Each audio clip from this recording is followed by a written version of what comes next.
Prince William set to leave Kate Middleton behind. The last few years have been a real eye-opener about who Kate the Princess Wales, actual human woman with hopes, fears, and an Amazon Prime account really is. She is a person who loves wild swimming, the colder the better, plays beer pong, and has the photoshopping skills of a short-sighted retiree undertaking a night class under sufferance. The latest Kate detail to wend its way into the public arena, that last year she, husband Prince William, their children, their security team and nanny, I'm assuming, traveled to the French ski town of Marigot for a secret holiday with sister Pippa Matthews. The families enjoyed, according to the Times, cozy après-ski lunches together hidden in the snowy forest, which sounds like a scene out of Hans Christian Andersen if he wrote for Tatler No.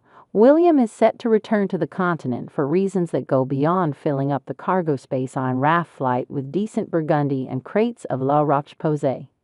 The coming months will see the prince take a starring role on the royal stage, including a milestone trip to France, all without Kate.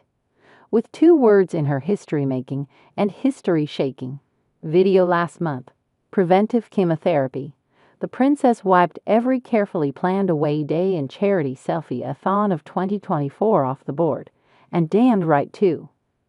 What that means is that Crown Incorporated is about to go into its busiest season. The spring and summer months, which usually see Kate out in floral, Amelia Wickstead-clad force, with William flying depressingly solo at home and abroad. In a normal year, May, June, and July would see Kate really give us our heady annual dose of princessing. Any other year, about now, she would be gearing up for the Chelsea Flower Show, Wimbledon, Trooping the Colour, the Order of the Garter Parade at Windsor Castle, Royal Ascot, and the usual round of Buckingham Palace garden parties. Those blogs and writers devoted to chronicling her every pair of moderately priced beaded earrings, incongruously paired with eye-wateringly expensive designer frockery, would be in clover. Hemlines and hattery and pearls, oh my. 2024 was set to be an even bigger year on this front, with June this year also set to see a contingent of senior royal family members descending on Normandy for the 80th anniversary commemoration of the D-Day landings. To give you a sense of how significant a deal this event is already, Buckingham Palace is making noises about King Charles attending even though he too is being treated for cancer.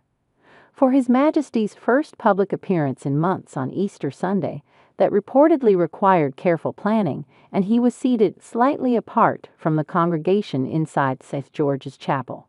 An overseas trip, the flight, the hotel, being around all those coughing, germy people are another level altogether. However, currently, the only member of the House of Windsor guaranteed to be in Normandy is, who else but William, with the Telegraph reporting that honoring the incredible service of D-Day veterans is very important to the prince. It was not that long ago that Kate also looked like a lock for the D-Day event, and I have no doubt that in some London milliner's storeroom some incredible Pete is languishing in a hat box.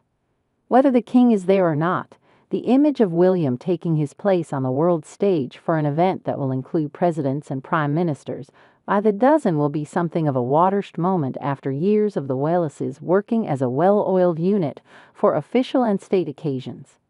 For the past 13 years, since the Waleses' wedding, the prince has been able to generally depend on his wife to be by his side as he has increased his public role and began the gradual, irrevocable trudge towards the throne. The past decade and change, Kate's pregnancies and maternity leaves have at times necessitated William undertaking key engagements and official outings on his lonesome.